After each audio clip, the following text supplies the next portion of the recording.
Bonjour à tous et bienvenue dans Voyons voir. Dans ce numéro, direction l'Isère, c'est au cœur du parc naturel du Vercors que nous allons plonger dans la roche souterraine à la découverte des grottes.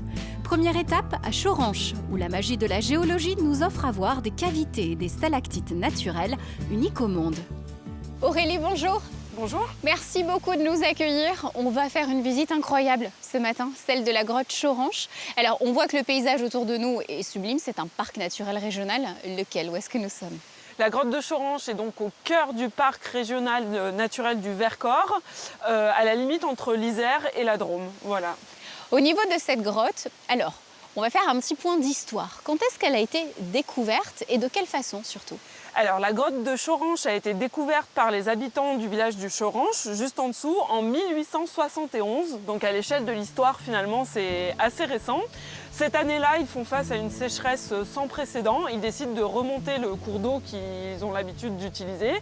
Ils arrivent ici, ils enlèvent quelques pierres à un éboulis, ils rentrent dans une salle de 20 mètres de diamètre. Voilà, c'est la découverte de la grotte de Choranche. Effectivement, quand on rentre, il y a un effet waouh. Alors, à quoi faut-il s'attendre quand on vient ici pour visiter la grotte?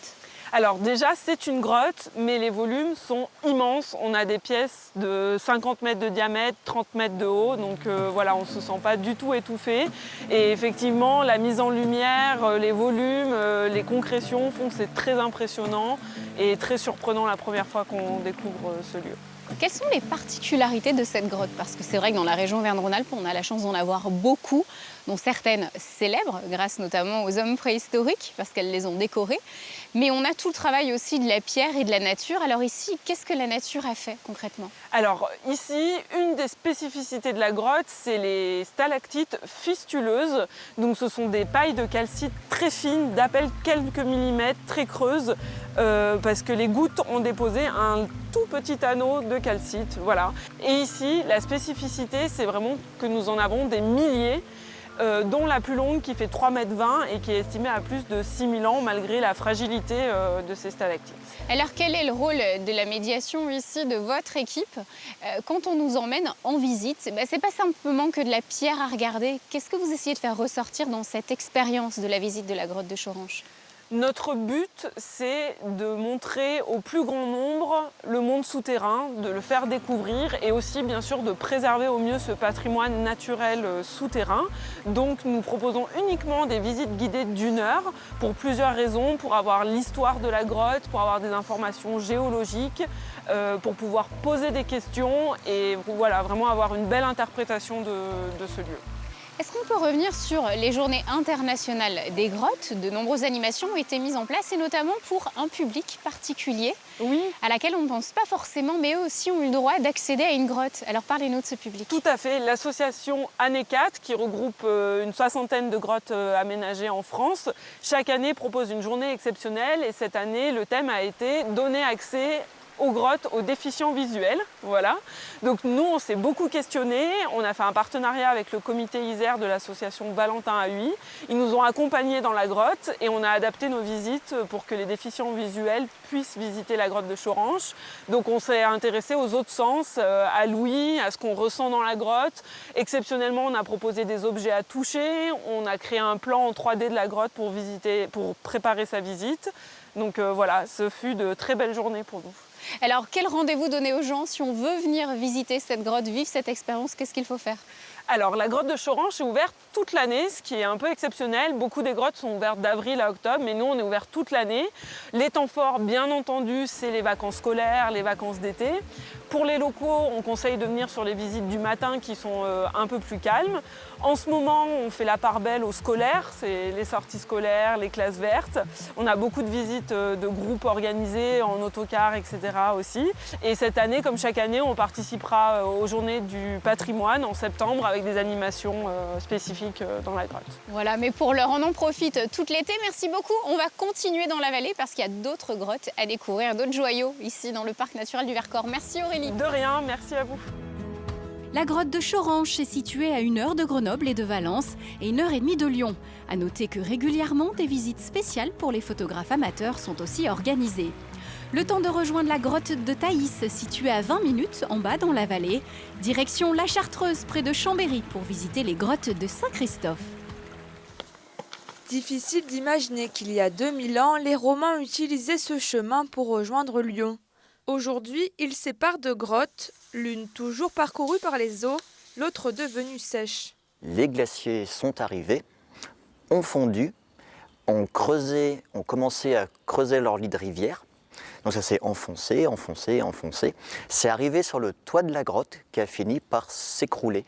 Donc là, nous marchons dans une ancienne grotte à ciel ouvert. Un effondrement qui a donc permis de mettre à jour des cavités autrefois inaccessibles. Cette grotte, elle continue de grandir parce qu'il y a encore de l'eau. Donc les concrétions, les stalactites, les stalagmites grandissent également.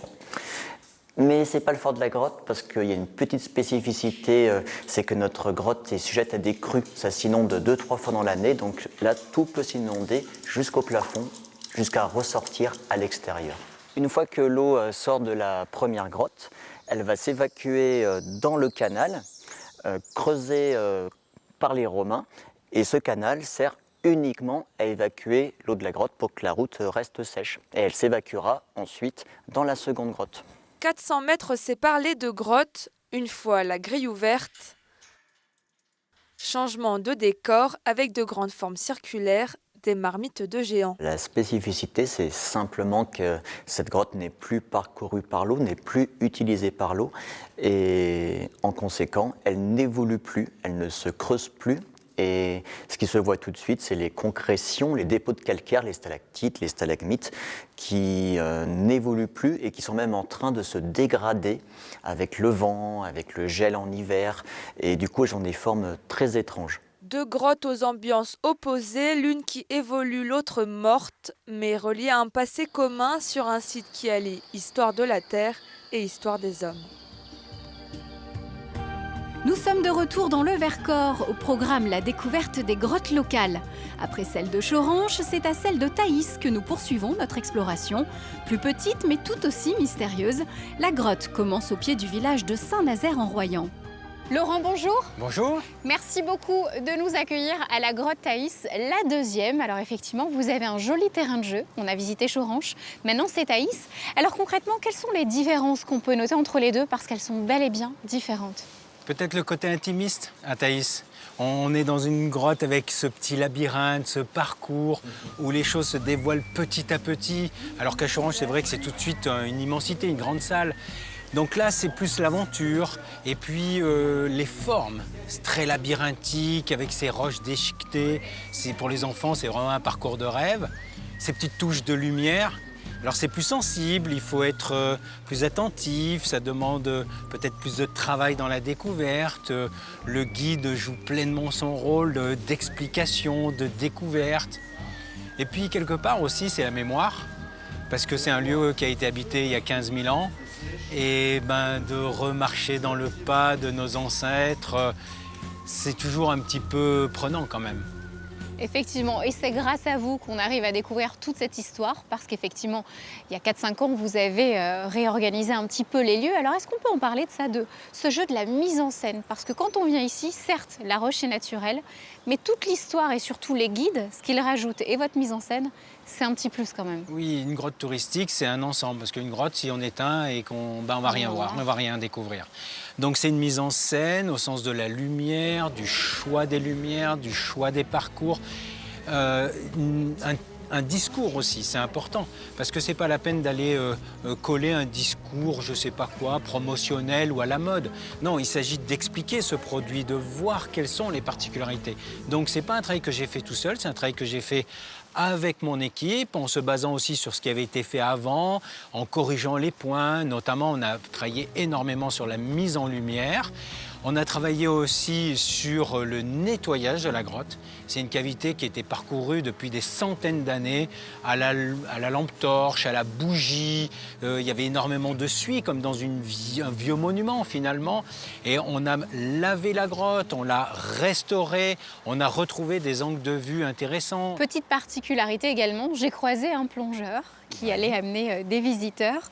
Là aussi, je crois que de grands professionnels sont passés par là. Oui, alors la grotte, en fin de visite, on découvre enfin cette rivière souterraine qui a creusé la grotte. Et cette rivière, en fait, eh bien, c'est une galerie qui est noyée, c'est un siphon Oh, le même siphon qu'il y a sous votre lavabo, hein. Sauf qu'ici, il fait plus d'1 kilomètre de long. Il peut descendre jusqu'à près de 100 mètres de profondeur. Les premiers siphons sont faciles, on peut le faire en école, on peut le faire en découverte, en formation. Et puis l'exploration, bah oui, c'est les plus grands plongeurs du monde qui sont venus ici. On a la chance notamment d'avoir Xavier Meniscus, qui est un Drômois et qui vient de temps en temps ici essayer de continuer l'exploration. Alors quand on vient ici visiter la grotte de Thaïs, on a le temps d'aller à Choranche, on a le temps de tout faire et même aller. On pose encore un jour et on profite de cette belle région. Et je crois même qu'ici, il y a un top départ pour une belle aventure aussi. Est-ce qu'on peut en parler de ces activités? Oui, on est au pied du lac de Saint-Nazaire-en-Royan, sur la rivière La Bourne, qui rejoint l'Isère, quelques centaines de mètres derrière nous. Et on fait naviguer un bateau à roues, un bateau promenade. C'est un bateau qui a été dessiné par un passionné, un prototype, le souvenir de ses vacances. Et au fil de l'eau, tranquillement, à un rythme familial, on va découvrir les paysages, la faune, la flore, l'histoire de la rivière, l'agriculture. C'est un voyage d'1 heure qui nous conduit à un petit village en amont qui s'appelle La Saône. Alors, à ne pas confondre avec la rivière, près de Lyon, mais La Saône, un petit village à côté de Saint-Marcellin, réputé aussi pour son fromage. Et à La Saône, on a un petit bijou, un petit écrin, c'est un jardin, le jardin des fontaines pétrifiantes, qui a reçu le label des jardins remarquables l'année dernière.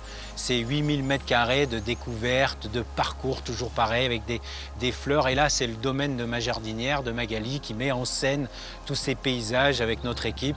Et ça fait une jolie balade, même une jolie journée, hein. Vous pouvez visiter la grotte, faire le bateau, faire une escale au jardin, grignoter sur les berges ou dans notre petit restaurant, revenir en croisière. C'est une journée inoubliable ici en revenant à Saint-Nazaire, au pied de ce fabuleux aqueduc. Le message est lancé. Merci beaucoup Laurent et très très belle saison à toute votre équipe. Merci encore. Merci Sandrine. La grotte de Thaïs est ouverte de avril à octobre. Vous êtes donc en plein dans la saison. Pensez à booker votre venue et au pack multi-activités. Vous aurez ainsi plaisir à visiter en un jour les 2 grottes, le bateau à roues et le jardin des fontaines pétrifiantes. Une journée 100% Vercors, 100% nature.